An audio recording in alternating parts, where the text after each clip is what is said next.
नमस्ते दोस्तों, आज की इस क्लास में हम कवर करेंगे 4 डेफिनेशन। तो पहला डेफिनेशन हम कवर करेंगे अंडर सेक्शन 226 कंट्रीब्यूटरी। कंट्रीब्यूटरी क्या होता है? Contributory means a person liable to contribute towards the assets of the company in event of wind up. जब भी कंपनी वाइंड अप होने जा रहा है, बंद होने जा रहा है, तो जो पर्सन लायबल होता है एसेट्स में उसका हिस्सा कंट्रीब्यूट करने के लिए, उसको हम कंट्रीब्यूटरी बोलते हैं। उसमें एक्सप्लेनेशन में क्या दिया गया है कि person holding fully paid up share capital in a company shall be consider as a contributory. जिसके पास fully paid up share capital है उसको भी हम कंसिडर करेंगे as a contributory towards the assets at the time of winding up a company, but shall have no liability of a contributory under this act। और उसका liability नहीं होगा as a contributory, but in the same time उसका right होगा as a contributory.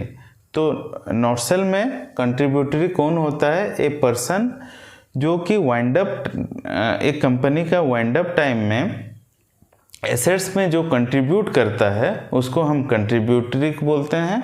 और जो paid up share capital, जिसके पास फुल्ली पेडअप शेयर कैपिटल है, उसको भी हम कंट्रीब्यूटरी बोलेंगे, बट उसका लाइबिलिटी नहीं होगा एज ए कंट्रीब्यूटरी, बट उसका राइट्स होगा as a contributory. Hope it is clarified. Next definition बोलता है 227 कंट्रोल। कंट्रोल क्या होता है? जब भी डायरेक्टली और इनडायरेक्टली कोई पर्सन अकेला या किसी के थ्रू से कंपनी के ऊपर कंट्रोल कर सके। कंट्रोल कैसे कर सके? Appoint majority of the director, एक कंपनी में मेजोरिटी ऑफ डायरेक्टर अपॉइंट करके, या फिर उसका मैनेजमेंट को कंट्रोल करके, या पॉलिसी डिसीजन में कंट्रोल करके। अगर एक कंपनी को वो कंट्रोल करता है डायरेक्टली और इनडायरेक्टली, कैसे वो कंट्रोल कर सकता है? अगर उसके पास शेयर होल्डिंग है, मैनेजमेंट राइट है, या फिर शेयर होल्डर एग्रीमेंट कुछ एक कंपनी है, या फिर वोटिंग एग्रीमेंट है, या कोई भी अदर वे से अगर वो कंपनी को इन्फ्लुएंस करता है, कंट्रोल करता है, देन वो पर्सन को या कंसर्न ऑफ द पर्सन को हम क्या बोलेंगे? कंट्रोल बोलेंगे। तो वो कंपनी के ऊपर कंट्रोल किया है। तो लॉ की लैंग्वेज में क्या बोलता है? कंट्रोल इंक्लूड्स द राइट, अधिकार to appoint majority of the director, to control the management, or to policy decision exercisable by a person or a person acting individually or in concert directly or indirectly, including by virtue of their share holding, management right, share holder agreement or voting agreement or any other manner. तो हम उसको control बोलेंगे। तो इन नॉटसेल में one line में बोलना जाए तो कोई भी पर्सन एक कंपनी के ऊपर directly or indirectly bye whatever means अगर कंट्रोल करता है तो वो डेफिनेशन 227 में आएगा, जिसको कि हम कंट्रोल बोलेंगे। नेक्स्ट डेफिनेशन है 228 कॉस्ट अकाउंटिंग। कॉस्ट अकाउंटेंट का डेफिनेशन एक सिंपल डेफिनेशन है।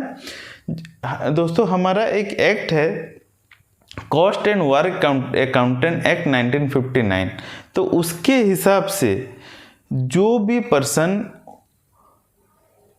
कॉस्ट एंड वर्क अकाउंटेंट 1959 के हिसाब से डिफाइन हुआ है, उसको हम बोलेंगे कॉस्ट अकाउंटेंट।